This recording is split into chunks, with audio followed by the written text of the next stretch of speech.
देखिए,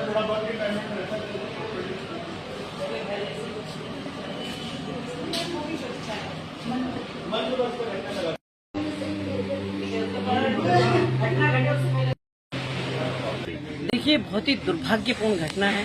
और मेरी तो कोशिश ही रहती है कि मैं बजाय कार्रवाई करने से उस चीज पे ही लगाम लगा सकूं कि ये केस हुए ही नहीं, ये ऐसी घटना घटे ही नहीं। मेरी कोशिश तो यही रहती है और इसी के लिए मैं कल लखनऊ से वापस आई तो आज मुझे पता चला तो मैं उनके घर गई वहाँ उस बच्ची के, और वहाँ जाके वो उस जगह पे भी गई जिस मंदिर में ये सब घटना घटी, वहाँ जाके उसके बाद बच्ची का मेडिकल कराने के लिए उसको भेजा हुआ है। यहाँ उसके पेरेंट्स अभी आए हैं मेडिकल डिस्ट्रिक्ट हॉस्पिटल से। तो वहाँ मैं तो आपको यही बताना चाहूंगी कि वो तो गिरफ्तार हो ही गया, अरेस्ट हो गया,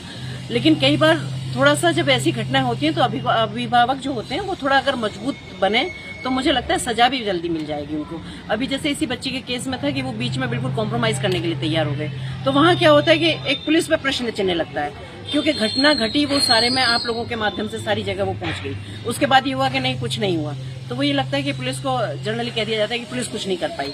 पर मैं आपको बताना चाहूंगी कि पुलिस ने ही उनको फोर्स किया कि आप कॉम्प्रोमाइज ना करें। हमने उनको समझाया कि आप कॉम्प्रोमाइज ना करें और जो भी हकीकत है उसको बताएं। अभी मेरी उस बच्ची से भी यहाँ सारी उससे घटना की पूरी जानकारी ली, जो बच्ची ने बहुत क्लियरिटी के साथ सब कुछ बताया। तो मुझे लगता है कि कहीं कोई ऐसी संभावना नहीं है कि जहाँ कहीं हमें ये सोचना चाहिए कि किसी दोषी को बचाया जा सकता है। और क्योंकि मैं हमेशा कहती हूँ समाज में ऐसी घटनाएं होती तो आपने देखा होगा या तो बहुत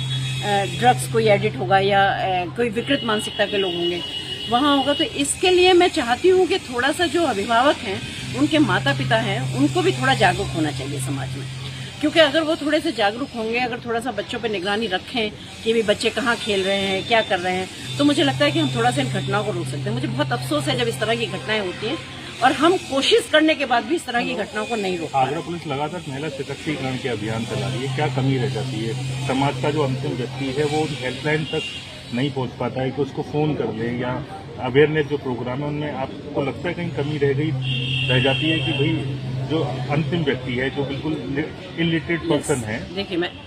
आपको बताना चाहूंगी ऐसा नहीं है, क्योंकि जहाँ तक अगर काउंसलिंग की बात की जाए तो चाहे वो पुलिस विभाग है, चाहे वो सोशल ऑर्गेनाइजेशंस हैं, चाहे वो हम भी हैं, मतलब हर व्यक्ति ये कोशिश करता है कि हम जाके काउंसलिंग करें और लोग ऐसी घटनाएं घटित ना हो, इसके लिए हम लोगों को थोड़ा जागरूक करें। पर कहीं ना कहीं मैं फिर भी आपसे कहूंगी कि थोड़ा सा हमारे समाज में भी उस तरह की थोड़ी कमी है कि जो लोग इन चीजों में इंटरेस्ट नहीं लेते, या तो वो उस जगह नहीं जाते जहां बुला रहे। अब ऐसा तो ये संभव नहीं हो सकता कि घर घर जाके कहीं हो जाए, क्योंकि घर में तो फिर अब जैसा हमने इनके घर में तो घटना घट गई ना, उसके बाद काउंसलिंग हो रही है, कोई वो नहीं है। लेकिन अभी मैं उसकी माँ को भी यही बता रही थी कि अब हमारे साथ ये हो गया, चलो, लेकिन मैंने कहा अब तुम्हें थोड़ा सा जागरूक होना चाहिए, तुम्हें समाज में ये बात बताना चाहिए और किसी के दबाव में नहीं आना चाहिए। दबाव में आके कॉम्प्रोमाइज कर लेते हैं, तो जब कॉम्प्रोमाइज वाली जैसी स्थिति हो जाती है तो सामने वाले को और बढ़ावा मिलता है। अपराधी की गिरफ्तारी हो चुकी है फास्ट ट्रैक कोर्ट के जरिए, जल्दी से आप फास्ट ट्रैक कोर्ट के अंदर मुझे लगता है कि 15 दिन में इसका ये रिजल्ट दे देंगे और उसको इतनी कड़ी सजा मिलेगी, ये मैं कह सकती हूँ सारे अधिकारियों से बात करके,